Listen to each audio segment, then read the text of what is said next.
explore ng adlaw kay karon na ta nakabikat og laag. So anyway gikan man dito Cebu, from Cebu going to Tubigon, then after the Tubigon nagmotor ko padung ari sa Hagna, then after sa Hagna sakay tagba boat padung sa Camiguin Island. So atong explore na dapita kung say atong pwedeng makita dito. Ingon sila dito mga tourist spot din. Tara. Morning guys. So mao ni akong first day karon diri sa Camiguin Island. So mao na itong pag-abot na. Okay, so ato nang sugdan og pagdas ning dapita kung unsay atong malaagan diri.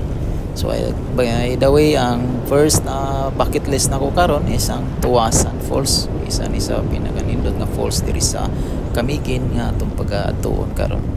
So the way pasaka nako karon diri sa bukid kay according ni Google, okay, mao daw ni ang way padulong dito sa Tuasan Falls. Ato ning sundol na ning kalsada. Actually guys, nindot na sila ang kalsada nila diri simentado na, wala ko kagi pag mga rough road karon. So nice ang ilang kalsada. So gikan kog Mambahaw pasaka sa ring bukid nila, then padung na ning ato sa Tuasan Falls.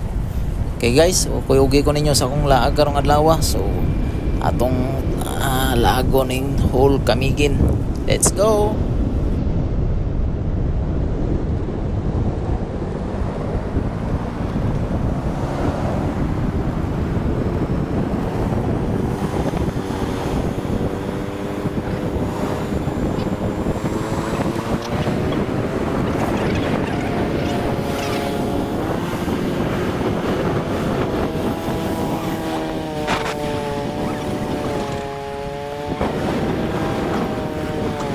Nawa man ko ng signal sa imong kuan.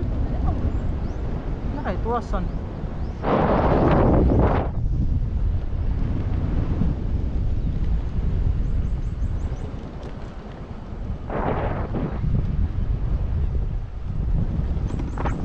Sadyang na-action taga-Balaka guys. Kaya ni-stop ang Google dito sa babaw nga mao man gula. Ay Tuasan.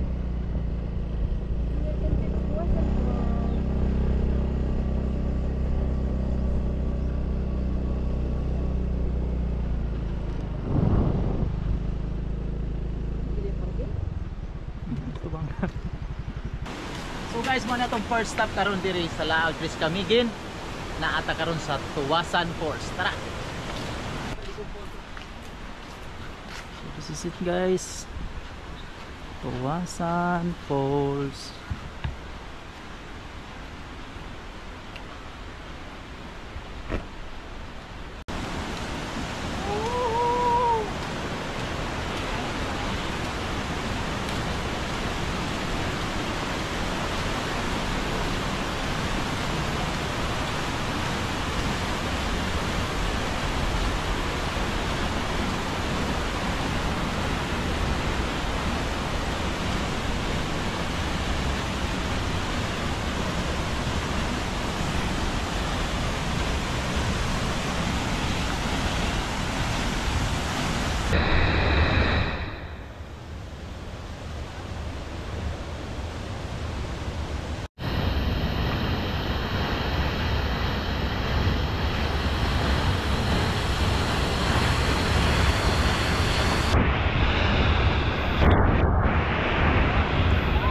Yoo-hoo!